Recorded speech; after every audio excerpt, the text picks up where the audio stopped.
Bom, pessoal, hoje é 31/10/2025. A gente vai agora para o capítulo 8, né? Lembrando que o capítulo 7, né, a gente vai colocar na verificação de aprendizagem. E os outros capítulos também que falta, tá bom? Esse é o capítulo 8, que vai da página 143 a 160, que fala basicamente sobre a desigualdade social, panorama da concentração de renda, as desigualdades estruturais, pobreza, como definir a pobreza, enfrentamento da pobreza e da miséria no Brasil, dimensões da pobreza e indicadores de desenvolvimento socioeconômico. São os assuntos que a gente vai abordar nesse tema específico, né, que é a desigualdade no Brasil. E a desigualdade social no Brasil é um fenômeno que todo mundo já conhece, que acontece no Brasil há bastante tempo.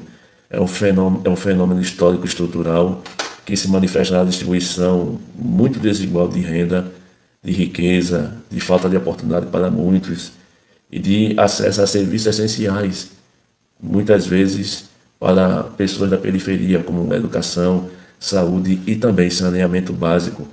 Ela é o resultado de séculos de concentração de poder econômico na mão de poucos. Desde o período colonial, se a gente for analisar, com a exploração do trabalho escravo, passando pelo latifundização, os latifúndios, e exclusão de grande parte de parcela da população, especialmente os negros, os indígenas e populações ali do rural. Mas, apesar de diversos avanços nos dias atuais, até porque a gente faz uma comparação, houve um avanço, mas não houve um avanço considerável. Apesar desses avanços recentes, como, por exemplo, o programa de Bolsa Família, né, e políticas de inclusão social, o Brasil ainda ele mantém em um dos índices de desigualdade mais alto do mundo, né, medido pelo coeficiente de Gini, que é o coeficiente que de fato mede essa disparidade, que avalia a concentração, inclusive, de renda, né? E qual seria hoje o panorama da concentração de renda, né, no Brasil? A concentração de renda no Brasil, ela é caracterizada de uma economia muito desigual. Uma pequena parcela da população do nosso país, ela concentra a maior parte de nossa riqueza, enquanto grande parte da população, diria a grande maioria, ela enfrenta baixa renda e uma pobreza extrema. Então, dados do Instituto Brasileiro de Geografia e Estatística, o IBGE, e de organizações internacionais, né, mostra que 1% da população detém 30% da riqueza nacional. Então, o topo da pirâmide social usufrui de educação, usufrui de saúde, usufrui de oportunidades financeiras de alta qualidade. E a base da pirâmide, que é a maioria, permanece vulnerável a desemprego, à informalidade e à exclusão social. E essa concentração gera impactos sociais como criminalidade, como a desigualdade educacional, como a exclusão digital, como as barreiras que advêm disso e também a mobilidade social. No que se concerne a desigualdades estruturais, as desigualdades estruturais referem digamos, às dificuldades e desigualdades enraizadas na organização econômica, política, social e do país. Ela envolve, digamos, fatores como renda, onde muitas pessoas têm baixos salários, têm problemas de oportunidade no mercado de trabalho. No campo educacional, as escolas públicas são insuficientes, as desigualdades ao acesso à educação de qualidade, a questão da saúde precária, tanto no serviço médico como também no fornecimento de remédios. A questão da habitação, de saneamento, existe uma condição muito precária no Brasil, principalmente nas comunidades periféricas e também nas favelas, e a questão da discriminação racial, infelizmente, entre negros, entre mulheres, que enfrentam barreira por exemplo, adicionais no emprego, renda e educação. Isso é notório. Então, essas desigualdades são, infelizmente, cíclicas, né? Reforçando, inclusive, a concentração de riqueza na mão de poucos e dificultando, inclusive, a mobilidade social. Entendeu?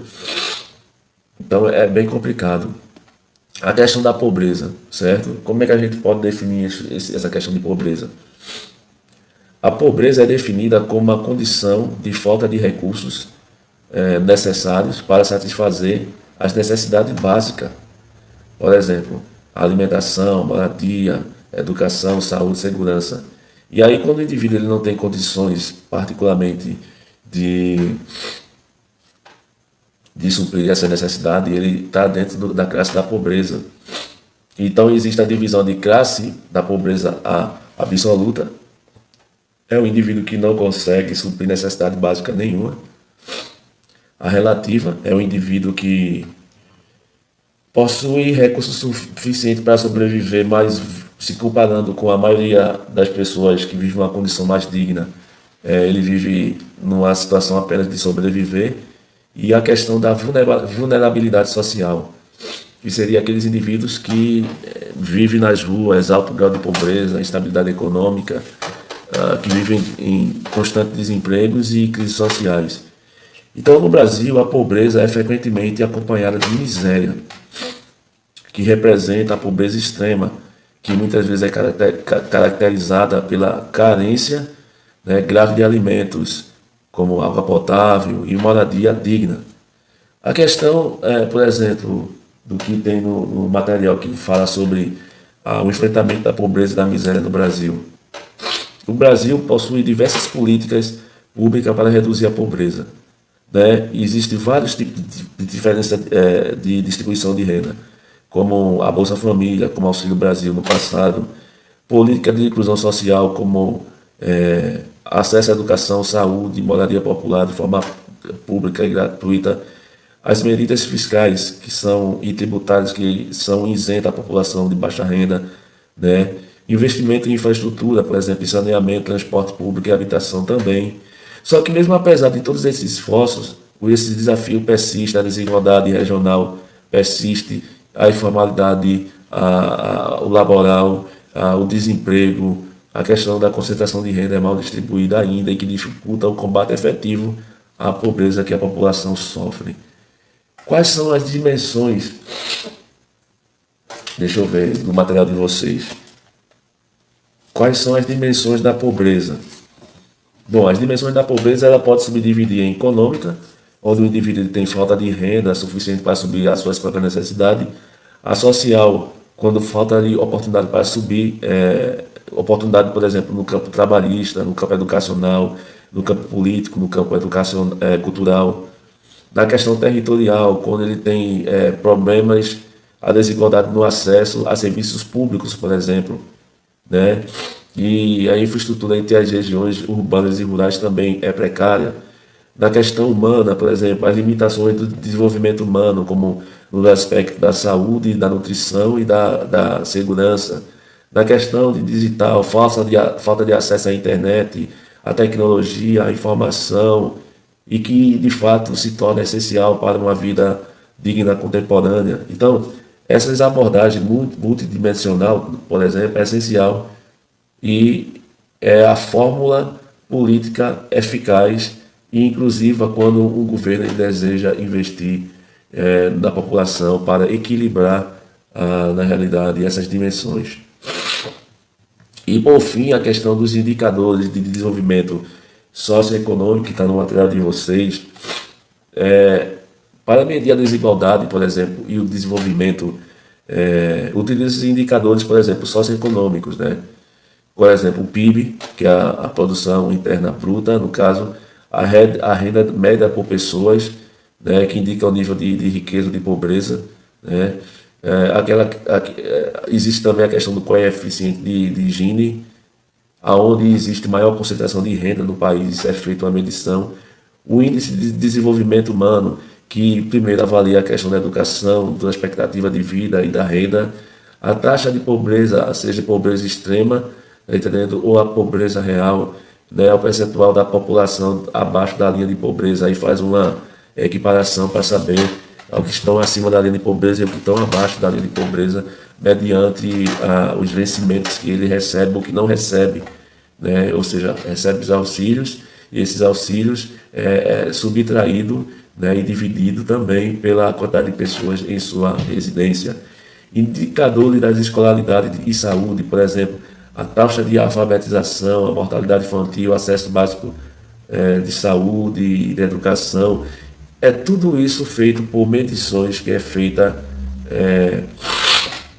mensalmente. E esses indicadores, de fato, eles permitem analisar as desigualdades, eles permitem analisar, planejar as políticas públicas, na realidade, monitorar os resultados, certo, da população, e que esses dados são essenciais para reduzir a pobreza, né, de forma estruturada e também de forma sustentável. Entendeu? Então é basicamente isso, né, o assunto que é desigualdade no Brasil, tá bom? No próximo vídeo a gente encerra, certo, sobre os assuntos de sociologia para a prova, certo? Um abraço do professor Rafael Nascimento.